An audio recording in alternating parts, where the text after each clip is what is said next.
Welcome to civils only. आज हम बात करने वाले हैं एक ऐसी चीज के बारे में जो दिखती नहीं पर हमारे मौसम और जलवायु पर पूरा कंट्रोल रखती है। जी हां, हम बात कर रहे हैं वायुमंडल में मौजूद पानी की। चलिए समझते हैं कि ये नमी हवा में आती कैसे है, फिर बादल कैसे बन जाती है और आखिर में बारिश बनकर जमीन पर वापस कैसे लौटती है। तो इस पूरी कहानी को समझने के लिए हम 5 स्टेप्स में आगे बढ़ेंगे। सबसे पहले देखेंगे कि हवा में ये जो नमी है, जिसे हम आर्द्रता कहते हैं, वो आखिर है क्या। फिर समझेंगे वाष्पीकरण और संघनन की प्रक्रिया, यानी पानी का भाप बनना और भाप का वापस पानी बनना। इसके बाद ओस और कोहरे जैसे संघनन के अलग अलग रूपों पर नजर डालेंगे। फिर आकाश में दिखने वाले बादलों को पहचानना और बांटना सीखेंगे। और आखिर में हम ये जानेंगे कि बारिश कैसे होती है और कितने तरह की होती है। तो चलिए शुरू करते हैं। देखिए, हमारे चारों तरफ जो हवा है ना, उसमें पानी मौजूद है। हाँ, गैस के रूप में, जिसे हम वाटर वेपर या जलवाष्प कहते हैं। तो हमारा पहला काम है इसी छुपी हुई नमी को समझना। तो आर्द्रता या ह्यूमिडिटी का सीधा सा मतलब है हवा में कितनी जलवाष्प मौजूद है। अब ये मात्रा बहुत कम हो सकती है, मतलब रेगिस्तान में करीब करीब 0 से लेकर जो बहुत उमस वाले जंगल होते हैं ना, वहां हवा का 4% तक। लेकिन सोचिए, इतनी सी मात्रा ही मौसम की सारी बड़ी घटनाओं के लिए जिम्मेदार है। अब ये थोड़ा टेक्निकल है पर बहुत इंटरेस्टिंग है। सोचिए, हवा एक स्पंज की तरह है, ठीक है। तो निरपेक्ष आर्द्रता यानी एब्सोल्यूट ह्यूमिडिटी हमें बताती है कि उस स्पंज में असल में कितना पानी है, जिसे हम ग्राम प्रति घन मीटर में नापते हैं। दूसरी तरफ है सापेक्ष आर्द्रता या रिलेटिव ह्यूमिडिटी, जो ये बताती है कि स्पंज अपनी पूरी कैपेसिटी का कितना % भर चुका है। और सबसे जरूरी बात पता है क्या है? गर्म हवा एक बड़े स्पंज की तरह होती है, वो ज्यादा नमी सोख सकती है। और यहीं आता है ओसांक यानी ड्यू पॉइंट का कॉन्सेप्ट। ये वो मैजिकल टेम्परेचर है जब हवा का स्पंज नमी से 100% भर जाता है, मतलब रिलेटिव ह्यूमिडिटी 100% हो जाती है। अब अगर टेम्परेचर इससे जरा सा भी नीचे गया तो बस हवा को अपनी एक्स्ट्रा नमी छोड़नी ही पड़ेगी, और यहीं से संघनन यानी कंडेंसेशन का खेल शुरू हो जाता है। तो चलिए अब उन 2 मेन प्रोसेस को समझते हैं जो पानी को लिक्विड से गैस और गैस से वापस लिक्विड में बदलते रहते हैं, यानी वाष्पीकरण और संघनन। वाष्पीकरण को आप नेचर का एक बहुत बड़ा इंजन समझ सकते हैं। होता क्या है कि सूरज की गर्मी समंदर, झीलों, नदियों से पानी को भाप बनाकर ऊपर हवा में खींच लेती है। और जितनी ज्यादा गर्मी होगी, जितनी तेज हवा चलेगी, ये इंजन उतना ही फास्ट काम करेगा और हवा में नमी उतनी ही बढ़ती जाएगी। और संघनन, जैसा कि आप देख सकते हैं, इसका ठीक उल्टा है। देखिए होता क्या है, सबसे पहले नमी वाली हवा ठंडी होती है। जब वो ठंडी होती है तो उसकी नमी को होल्ड करने की कैपेसिटी कम हो जाती है। फिर जो एक्स्ट्रा वाटर वेपर होता है, वो हवा में मौजूद धूल या धुएं के छोटे छोटे कणों के चारों तरफ जमा होने लगता है और बस पानी की छोटी छोटी बूंदें या बर्फ के क्रिस्टल बन जाते हैं।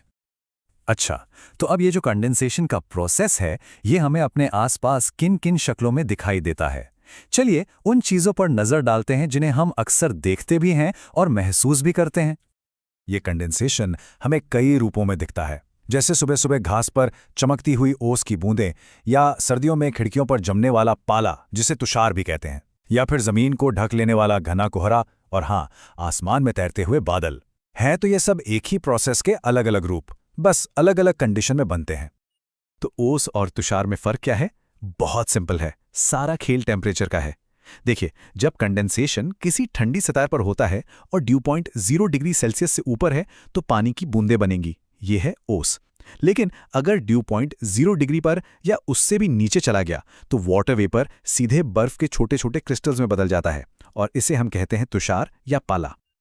और कोहरा, कोहरा असल में और कुछ नहीं, बस एक ऐसा बादल है जो जमीन के बिल्कुल पास बन गया हो। जब बहुत सारी नमी वाली हवा अचानक नीचे आकर ठंडी हो जाती है तो धूल के कणों पर कंडेंसेशन होता है और कोहरा बन जाता है। और हाँ, शहरों में जब ये कोहरा फैक्ट्रियों के धुएं से मिल जाता है तो बन जाता है खतरनाक स्मॉग। चलिए अब जमीन से नजर हटाकर आसमान की तरफ देखते हैं और कंडेंसेशन के सबसे बड़े और सबसे शानदार रूप को समझते हैं, यानी बादलों को। देखते हैं कि ये कितने तरह के होते हैं। मोटे तौर पर बादलों के 4 बेसिक टाइप होते हैं। पहला है पक्षाभ या सिरस, ये बहुत ऊंचाई पर होते हैं और पंख जैसे दिखते हैं, बिल्कुल पतले पतले। फिर आते हैं कपासी या क्यूमुलस, जो रुई के ढेर जैसे लगते हैं, अक्सर साफ मौसम में दिखते हैं। तीसरे हैं स्तरी यानी स्ट्रेटस। ये एक ग्रे कलर की चादर की तरह होते हैं जो पूरे आसमान पर फैल जाते हैं। और आखिर में वर्षा मेघ या निम्बस। ये गहरे काले बादल होते हैं जिनसे बारिश होती है। अब देखिए, इन्हीं बेसिक टाइप्स को मिलाकर और उनकी ऊंचाई के हिसाब से बादलों की एक पूरी फैमिली बनती है।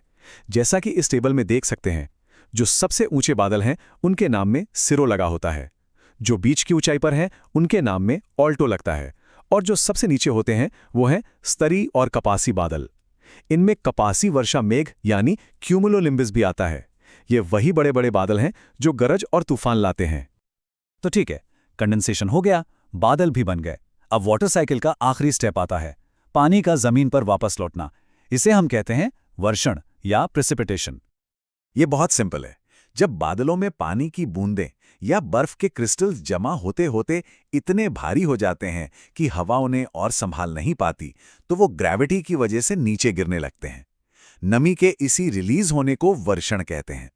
अगर ये लिक्विड फॉर्म में गिरे तो हम उसे बारिश कहते हैं, और अगर सॉलिड फॉर्म में तो उसे स्नोफॉल या हिमपात कहते हैं। अब बारिश होने के तरीके के आधार पर इसे हम मेनली 3 तरह से बांट सकते हैं: संवहनीय, पर्वतीय और चक्रवातीय वर्षा। चलिए एक एक करके इन तीनों को समझते हैं। संवहनीय वर्षा तब होती है जब जमीन बहुत ज्यादा गर्म हो जाती है। इससे उसके ऊपर की हवा भी गर्म होकर तेजी से ऊपर उठती है। अब ऊपर जाकर ये हवा ठंडी होती है, बादल बनते हैं और फिर गरज और बिजली के साथ जोरदार बारिश होती है। ऐसा अक्सर इक्वेटर के पास वाले इलाकों में दोपहर के बाद होता है। अब है पर्वतीय वर्षा। ये तब होती है जब नमी से भरी हवा के रास्ते में कोई पहाड़ आ जाता है। हवा को मजबूरन पहाड़ के साथ साथ ऊपर चढ़ना पड़ता है।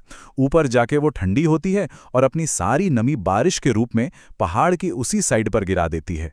इसी वजह से पहाड़ की दूसरी तरफ का इलाका सूखा रह जाता है, जिसे हम रेन शैडो एरिया या वृष्टि छाया क्षेत्र कहते हैं।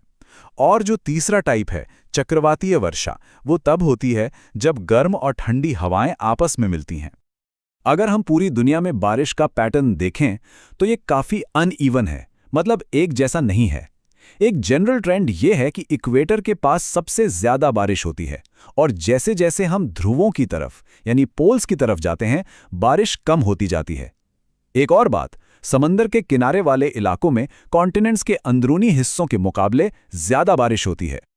तो अब ये सब जानने के बाद सवाल ये है कि क्या हम अपने आसपास के मौसम के मिजाज को अब बेहतर तरीके से समझ सकते हैं?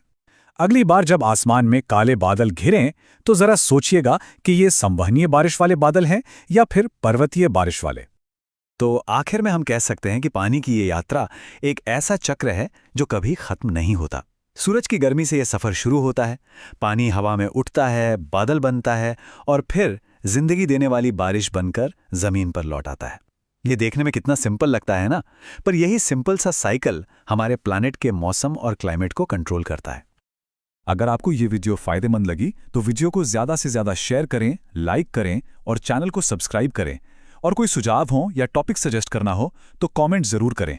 साथ ही वन डे एग्जाम से रिलेटेड करंट अफेयर्स सीरीज और हमारा मेंस रिलेटेड पॉडकास्ट जरूर देखें। धन्यवाद।